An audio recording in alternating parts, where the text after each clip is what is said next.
আসসালামু আলাইকুম। আজকে দেশের নেতৃবৃন্দকে সঙ্গে নিয়ে জাতির যে গুরুত্বপূর্ণ দায়িত্ব পালন করতে আমরা এসেছি, আল্লাহ তার জন্য আমাদের জন্য রহমত বর্ষণ করছেন। আল্লাহর রহমত নিয়ে আমি এই ঘোষণাপত্র পাঠ করব। বিসমিল্লাহির রহমানির রহিম। যেহেতু উপনিবেশ বিরোধী লড়াইয়ের সুদীর্ঘকালের ধারাবাহিকতায় এই ভূখণ্ডের মানুষ দীর্ঘ 23 বছর পাকিস্তানের স্বৈরশাসকদের বঞ্চনা ও শোষণের বিরুদ্ধে রুখে দাঁড়িয়েছিল এবং নির্বিচার গণহত্যার বিরুদ্ধে গণপ্রতিরোধ গড়ে 1971 সালে 26শে মার্চ স্বাধীনতা ঘোষণা করে রক্তক্ষয়ী মুক্তিযুদ্ধের মাধ্যমে জাতীয় মুক্তির লক্ষ্যে বাংলাদেশ রাষ্ট্র প্রতিষ্ঠা করেছিল। এবং যেহেতু বাংলাদেশের আপামর জনগণ দীর্ঘ আন্দোলন সংগ্রামের মধ্য দিয়ে এই ভূখণ্ডে স্বাধীনতার ঘোষণাপত্রে বিবৃত সাম্য, মানবিক মর্যাদা, সামাজিক সুবিচারের ভিত্তিতে উদার গণতান্ত্রিক রাষ্ট্র বিনির্মাণের আকাঙ্ক্ষাকে বাস্তবায়নের জন্য সর্বোচ্চ ত্যাগ স্বীকার করেছে, এবং যেহেতু স্বাধীন বাংলাদেশের 1972 সালের সংবিধান প্রণয়ন পদ্ধতি এর কাঠামোগত দুর্বলতা ও অপপ্রয়োগের ফলে স্বাধীনতা পরবর্তী আওয়ামী লীগ সরকার মুক্তিযুদ্ধের জন আকাঙ্ক্ষা পূরণে ব্যর্থ হয়েছিল এবং গণতন্ত্র ও রাষ্ট্রীয় প্রতিষ্ঠানগুলোর কার্যকারিতা ক্ষুণ্ণ করেছিল, এবং যেহেতু স্বাধীনতা পরবর্তী আওয়ামী লীগ সরকার স্বাধীনতার মূল মন্ত্র গণতান্ত্রিক শাসন ব্যবস্থার বিপরীতে বাকশাল নামে সাংবিধানিকভাবে একদলীয় শাসন ব্যবস্থা কায়েম করে এবং মত প্রকাশ ও বিচার বিভাগের স্বাধীনতা হরণ করে, যার প্রতিক্রিয়ায় 1975 সালের 7ই নভেম্বর দেশের সিপাহী জনতার ঐক্যবদ্ধ বিপ্লব সংগঠিত হয় এবং পরবর্তী সময়ে একদলীয় বাকশাল পদ্ধতির পরিবর্তে বহুদলীয় গণতন্ত্র, মত প্রকাশ ও বিচার বিভাগের স্বাধীনতা পুনঃপ্রবর্তনের পথ সুগম হয়। এবং যেহেতু 80-র দশকে সামরিক স্বৈরশাসনের বিরুদ্ধে দীর্ঘ 9 বছর ছাত্র জনতার অবিরাম সংগ্রামের মধ্য দিয়ে 1990 সালে গণ অভ্যুত্থান সংগঠিত হয় এবং 91 সনে পুনরায় সংসদীয় গণতান্ত্রিক শাসন ব্যবস্থার প্রবর্তন করা হয়, এবং যেহেতু দেশি বিদেশি চক্রান্তে সরকার পরিবর্তনের গণতান্ত্রিক প্রক্রিয়া ব্যাহত হওয়ায় 1/11-র মতো ষড়যন্ত্রমূলক ব্যবস্থার মাধ্যমে বাংলাদেশে শেখ হাসিনার একচ্ছত্র ক্ষমতা, আধিপত্য এবং ফেসিবাদের পথ সুগম করা হয়। যেহেতু দীর্ঘ 16 বছরের ফেসিবাদী অগণতান্ত্রিক গণবিরোধী শাসন ব্যবস্থা কায়েমের লক্ষ্যে এবং একদলীয় রাষ্ট্র ব্যবস্থা প্রতিষ্ঠার অতি উগ্র বাসনা চরিতার্থ করার অভিপ্রায়ে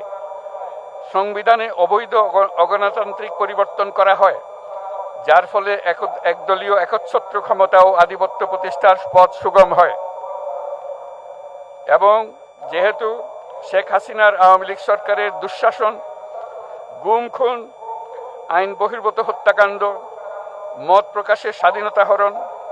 এবং একদলীয় স্বার্থে সংবিধান সংশোধন ও পরিবর্তন বাংলাদেশের সকল রাষ্ট্রীয় সাংবিধানিক প্রতিষ্ঠানসমূহকে ধ্বংস করে, এবং যেহেতু হাসিনা সরকারের আমলে তারই নেতৃত্বে একটি চরম গণবিরোধী, একতান্ত্রিক ও মানবাধিকার হরণকারী শক্তি বাংলাদেশকে একটি ফেসিবাদী, মাফিয়া এবং ব্যর্থ রাষ্ট্রের রূপ দিয়ে আন্তর্জাতিকভাবে বাংলাদেশের ভাবমূর্তি ক্ষুণ্ণ করে, এবং যেহেতু তথাকথিত উন্নয়নের নামে শেখ হাসিনার ফেসিবাদী নেতৃত্বে সীমাহীন দুর্নীতি, ব্যাংক লুট, অর্থ পাচার ও অর্থনৈতিক প্রতিষ্ঠানগুলিকে ধ্বংসের মধ্যে দিয়ে বিগত পতিত দুর্নীতিবাজ আওয়ামী লীগ সরকার বাংলাদেশ ও এর অমিত অর্থনৈতিক সম্ভাবনাকে বিপর্যস্ত করে তোলে এবং পরিবেশ, প্রাণ বৈচিত্র্য ও জলবায়ুকে বিপন্ন করে। এবং যেহেতু শেখ হাসিনার ফ্যাসিস্ট সরকারের বিরুদ্ধে রাজনৈতিক দল, ছাত্র শ্রমিক সংগঠন সহ সমাজের সর্বস্তরের জনগণ গত প্রায় 16 বছর যাবৎ নিরন্তর গণতান্ত্রিক সংগ্রাম করে জেল জুলুম, হামলা মামলা, গুম খুন ও বিচার বহির্ভূত হত্যাকাণ্ডের শিকার হয়। এবং যেহেতু বাংলাদেশে বিদেশি রাষ্ট্রের অন্যায় প্রভুত্ব, শোষণ ও খবরদারিত্বের বিরুদ্ধে এদেশের মানুষের ন্যায়সঙ্গত আন্দোলনকে বহিঃশক্তির তাবেদার আওয়ামী লীগ সরকার নিষ্ঠুর শক্তি প্রয়োগের মাধ্যমে দমন করে। এবং যেহেতু অবৈধভাবে ক্ষমতা অব্যাহত রাখতে আওয়ামী লীগ সরকার 3টি প্রহসনের নির্বাচনে এর জাতীয় সংসদ নির্বাচন এদেশের মানুষকে ভোটাধিকার ও প্রতিনিধিত্ব থেকে বঞ্চিত করে। যেহেতু আওয়ামী লীগ আমলে ভিন্ন মতের রাজনৈতিক নেতাকর্মী, শিক্ষার্থী, তরুণদের নিষ্ঠুরভাবে নির্যাতন করা হয় এবং সরকারি চাকুরিতে একচেটিয়া দলীয় নিয়োগ এবং কোটাভিত্তিক বৈষম্যের কারণে ছাত্র, চাকুরি প্রার্থী, নাগরিকদের মধ্যে চরম ক্ষোভের জন্ম হয়। এবং যেহেতু বিরোধী রাজনৈতিক দল সংগঠনের উপর চরম নিপীড়নের ফলে দীর্ঘদিন ধরে জনরোষের সৃষ্টি হয় এবং জনগণ সকল বৈধ প্রক্রিয়া অবলম্বন করে ফ্যাসিবাদ বিরোধী লড়াই চালিয়ে যায়। এবং যেহেতু সরকারি চাকরিতে বৈষম্যমূলক কোটা ব্যবস্থা বিলোপ ও দুর্নীতি প্রতিরোধে বৈষম্য বিরোধী ছাত্র আন্দোলন চলাকালে আওয়ামী লীগ সরকার কর্তৃক ব্যাপক দমন পীড়ন, বর্বর অত্যাচার, মানবতা বিরোধী হত্যাকাণ্ড চালানো হয়, যার ফলে সারা দেশে দলমত নির্বিশেষে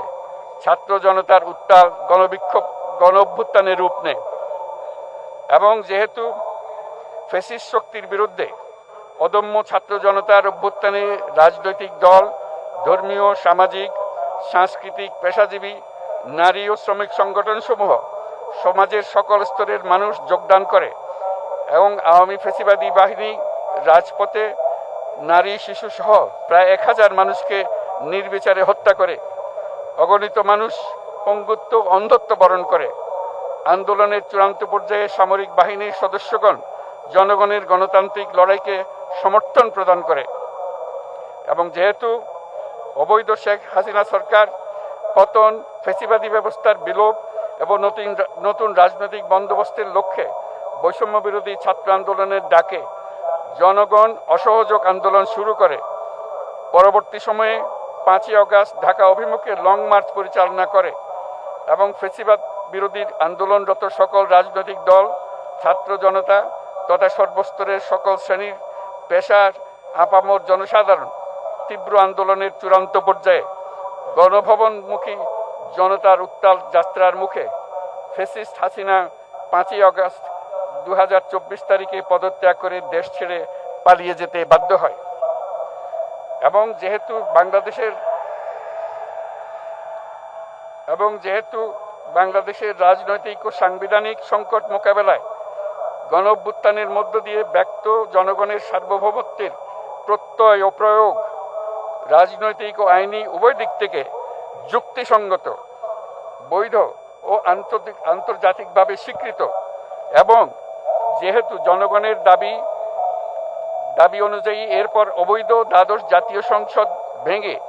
ভেঙে দেওয়া হয় এবং সংবিধানের 106 অনুচ্ছেদ অনুসারে সুপ্রিম কোর্টের মতামতের আলোকে সাংবিধানিকভাবে ডক্টর মোহাম্মদ ইউনূসের নেতৃত্বে 8ই আগস্ট 2024 তারিখে একটি অন্তর্বর্তীকালীন সরকার গঠন করা হয়। এবং যেহেতু বাংলাদেশের সর্বস্তরের জনগণের ফ্যাসিবাদ বিরোধী তীব্র আকাঙ্ক্ষা এবং ছাত্র জনতার অভ্যুত্থানের মধ্য দিয়ে ফ্যাসিবাদ, বৈষম্য, দুর্নীতিমুক্ত সমাজ ও রাষ্ট্র বিনির্মাণের অভিপ্রায় প্রকাশিত হয়, সেই হেতু বাংলাদেশের জনগণ সুশাসন ও সুষ্ঠু নির্বাচন, ফ্যাসিবাদী শাসনের পুনরাবৃত্তি রোধ, আইনের শাসন, অর্থনৈতিক ও সামাজিক ন্যায় বিচার নিশ্চিত করার লক্ষ্যে নিয়মতান্ত্রিক উপায়ে বিদ্যমান সংবিধান ও সকল রাষ্ট্রীয় সাংবিধানিক প্রতিষ্ঠানের গণতান্ত্রিক সংস্কার সাধনের অভিপ্রায় ব্যক্ত করে। এবং সেহেতু বাংলাদেশের জনগণ বিগত 16 বছরের দীর্ঘ ফেসিবাদ বিরোধী আন্দোলন সংগ্রামকালে এবং 2024 সালের জুলাই গণঅভ্যুত্থানকালীন সময়ে ফ্যাসিস্ট আওয়ামী লীগ সরকার কর্তৃক সংগঠিত গুম খুন, হত্যা, গণহত্যা, মানবাধিকার বিরোধী অপরাধ ও সকল ধরনের নির্যাতন, নিপীড়ন ও রাষ্ট্রীয় সম্পত্তি লুণ্ঠনের অপরাধসমূহের দ্রুত উপযুক্ত বিচারের দৃঢ় অভিপ্রায় ব্যক্ত করছে। সেহেতু বাংলাদেশের জনগণ জুলাই জনগণের সকল শহীদদের জাতীয় বীর হিসেবে ঘোষণা করে শহীদদের পরিবার, আহত যোদ্ধা এবং আন্দোলনকারী ছাত্র জনতাকে প্রয়োজনীয় সকল আইনি সুরক্ষা দেওয়ার অভিপ্রায় ব্যক্ত করেছে এবং সেহেতু বাংলাদেশের জনগণ যুক্তিসঙ্গত সময়ে আয়োজিতব্য অবাধ ও সুষ্ঠু ও নিরপেক্ষ একটি নির্বাচনের মাধ্যমে গঠিত জাতীয় সংসদে প্রতিশ্রুত প্রয়োজনীয় সাংবিধানিক সংস্কারের মাধ্যমে দেশের মানুষের প্রত্যাশা, বিশেষত তরুণ প্রজন্মের আকাঙ্ক্ষা অনুযায়ী আইনের শাসন ও মানবাধিকার, দুর্নীতি, শোষণমুক্ত, বৈষম্যহীন ও মূল্যবোধ সম্পন্ন সমাজ এবং গণতান্ত্রিক রাষ্ট্র ব্যবস্থা প্রতিষ্ঠার অভিপ্রায় ব্যক্ত করেছে এবং সেহেতু বাংলাদেশের জনগণ এই প্রত্যাশা ব্যক্ত করছে যে একটি পরিবেশ ও জলবায়ু সহিষ্ণু, অন্তর্ভুক্তিমূলক, টেকসই উন্নয়ন কৌশলের মাধ্যমে বর্তমান ও ভবিষ্যৎ প্রজন্মের অধিকার সংরক্ষিত হবে এবং সেহেতু বাংলাদেশের জনগণ এই অভিপ্রায় ব্যক্ত করছে যে ছাত্র গণঅভ্যুত্থানের 2024-এর উপযুক্ত রাষ্ট্রীয় সাংবিধানিক স্বীকৃতি প্রদান করা হবে এবং পরবর্তী নির্বাচনে নির্বাচিত সরকারের সংস্কারকৃত সংবিধানের তফসিলে এই ঘোষণাপত্র সন্নিবেশিত করা হবে এবং 5ই আগস্ট 2024 সালে গণঅভ্যুত্থানে বিজয়ী বাংলাদেশের জনগণের আকাঙ্ক্ষার প্রতিফলন হিসেবে এই ঘোষণা প্রণয়ন করা হলো। জাতির সার্বিক মঙ্গল কামনা করে আমি জুলাই ঘোষণাপত্র আপনাদের সবার সামনে উত্থাপন করলাম। আল্লাহ সকলের জন্য মঙ্গল দান করুন, জাতির জন্য মঙ্গল নিয়ে আসুক। সবাইকে ধন্যবাদ। আল্লাহ হাফেজ।